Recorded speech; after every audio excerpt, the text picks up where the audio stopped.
السلام علیکم جی ناظرین، آج ہم آپ کی خدمت میں حضرت حکیم طارق محمود چغتائی صاحب کے دادا کا واقعہ لے کر پیش ہوئے ہیں۔ جب 1947 میں تقسیم ہند کا اعلان ہوا تو حضرت جی کے دادا سید حاجی اعلیٰ بخت چغتائی رحمۃ اللہ علیہ کا غیر مسلموں کے ساتھ حسن سلوک۔ جب 1947 میں تقسیم ہند کا اعلان ہوا تو محلہ نور شاہ بخاری کے جنوبی حصے میں ہندو بہت زیادہ آباد تھے، جہاں بعد میں انہی گھروں میں مہاجر آباد ہوئے۔ کچھ شر پسند لوگ ہندوؤں کو لوٹ رہے تھے، جبکہ حاجی اعلیٰ بخت چغتائی رحمۃ اللہ علیہ اس حق میں ہرگز نہ تھے۔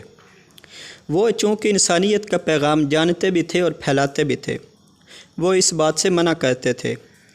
قریب ہی ایک ہندو بوگی رام تھا، بہت مالدار، کپڑے کا کام کرتا تھا۔ چبوترا بازار دلی کلات کے نام سے اس کی دکان تھی۔ کچھ شر پسند لوگوں نے اس کی دکان کو لوٹا اور پھر آگ لگا دی۔ وہ بیچارہ گھر میں ہی محصور ہو کر رہ گیا۔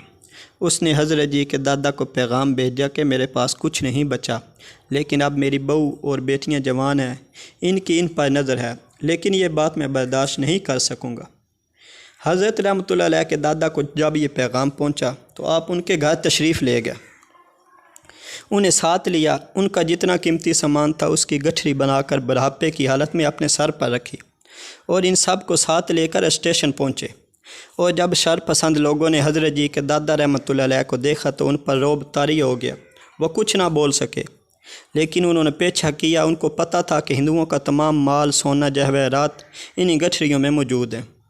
حضرت جی کے دادا رحمۃ اللہ علیہ اسٹیشن پر پہنچ کر اپنے آسا سے ان کے ارد گرد ایک کلام الہی پڑھ کر کرا ڈالا اور فرمانے لگے، تسلی سے بیٹھو، ٹرین آئے گی، تمہیں جگہ بھی ملے گی، تمہاری عزت اور مال بھی محفوظ رہے گا، اور تم عافیت سے وہاں پہنچو گے انشاءاللہ۔ اور بہت جلال سے ٹھنڈا سانس لیا اور فرمانے لگے، سنو، پریشان نہیں ہونا، بہت بڑا گھر، بہت بڑی عزت، بہت بڑی دولت تمہارا انتظار کر رہی ہے، وہاں بھی تم نعمتوں میں رہو گے۔ وہ مطمئن ہو گئے۔ حضرت جی کے دادا سید حاجی اعلیٰ بخت چغتائی رحمۃ اللہ علیہ وہاں سے واپس چلے آئے، اور جو شر پسند لوگ تھے ان کا کچھ نہ کر سکے۔ بعد میں ان شر پسند لوگوں نے کئی لوگوں کو تذکرہ کیا کہ ہم جب ان کے قریب جاتے تھے، بہت بڑے کتے تھے جو ان کے قریب نہیں جانے دیتے تھے۔ ناظرین، ٹھیک 11 مہینے بعد حضرت جی کے دادا اعلیٰ بخت چغتائی رحمۃ اللہ علیہ کے پاس ایک خط پہنچا، اور اس میں شکریہ ادا کیا ہوا تھا۔ ایک بات کا انوکھا اظہار کیا کہ ہمیں اس دن اسلام کی صداقت اور سچائی کا بھرپور اظہار ہوا کہ جس انداز سے آپ نے ہمیں اپنے اسلامی وظیفے سے قرار دیا تھا، واقعی ہم محفوظ رہے اور ہماری جان مال سب تحفظ میں رہا، حتیٰ کہ ہم مظفر نگر یوپی پہنچ گئے اور ہمیں بہترین گھر اور دکانیں ملی ہیں اور ہمارا کاروبار چل پڑا۔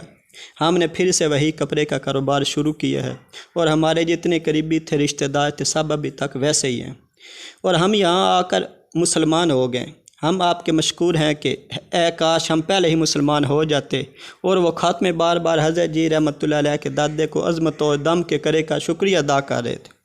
جی ناظرین، ہمارے مرشد جی حسبی نسبی سید اور ولایت ان کی نسلوں میں چل رہی ہے، تاکہ قیامت اللہ پاک مرشد جی سے جوڑے رکھے اور ان کا فیض عالم میں چلتا رہے۔